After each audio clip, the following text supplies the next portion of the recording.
Current affairs, the 23rd of March 2020. Cabinet approves 3 schemes worth 48,000 crore rupees to promote electronics manufacturing. The Union Cabinet approved 3 new schemes, worth over 48,000 crore rupees, to promote large-scale electronics manufacturing, electronics components, and semiconductor manufacturing in the country.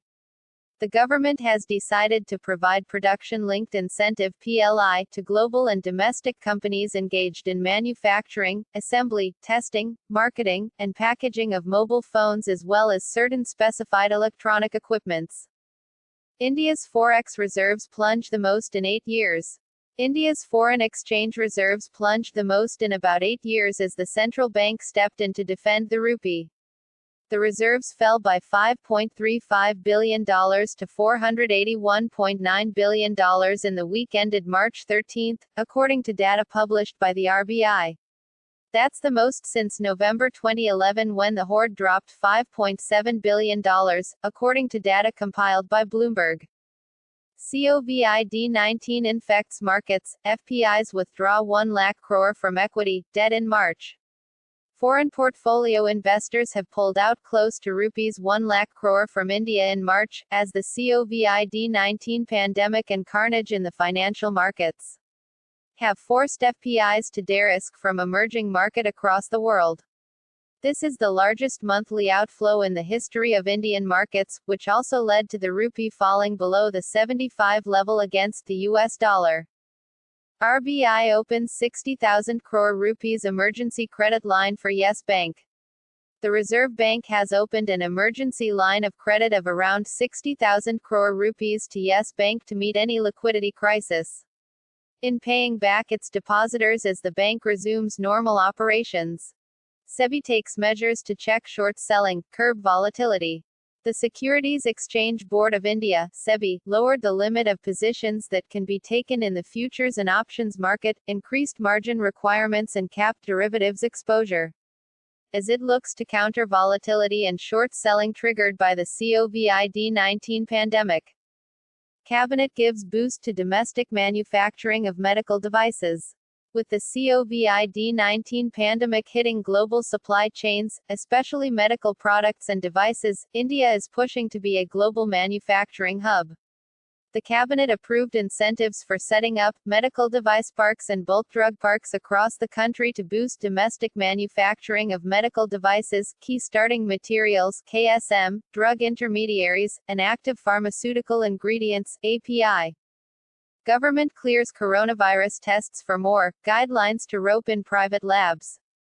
Under the expanding test protocol, asymptomatic direct, high-risk contacts of confirmed cases should be tested once between day 5 to 14 of coming in contact. The government also issued guidelines for testing by private laboratories, setting a ceiling of 4,500 rupees per test, 1,500 rupees for screening and 3,000 rupees for confirmation. A test can only be done if a qualified physician has described it, with appropriate biosafety precautions and home collection of samples. J&K approves adoption of ITES policy. In a significant move to develop a modern IT ecosystem in Jammu and Kashmir, the Administrative Council headed by Lieutenant Governor G.C. Murmu accorded approval to the adoption of J&K ITES policy. The policy provides for creation and upgradation of IT infrastructure to meet existing and future needs of the Union Territory in e-governance, increase digital literacy among youth, thereby enhancing employability, attracting investment in the sector and safer cyberspace for all citizens. UP announces financial aid, free ration to workers. The Uttar Pradesh government announced that around 35 lakh laborers in the state will get 1,000 rupees each as financial aid, while free ration for 1 month will be provided to 1.65 crore construction workers amid the COVID-19 outbreak. Google launches COVID-19 info website. Google has launched a dedicated website for coronavirus information and resources which is available at google.com/covid19.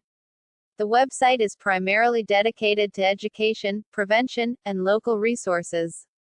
With this site, people will have easy access to state-based information, safety tips, and search trends related to COVID-19. Land use change for Central Vista Development, Redevelopment Project. The government has approved the land use changes required for the Central Vista Development, Redevelopment Project on the recommendations of Delhi Development Authority, DDA. This paves the way for the construction of new Parliament building and other projects in the prestigious Central Vista project.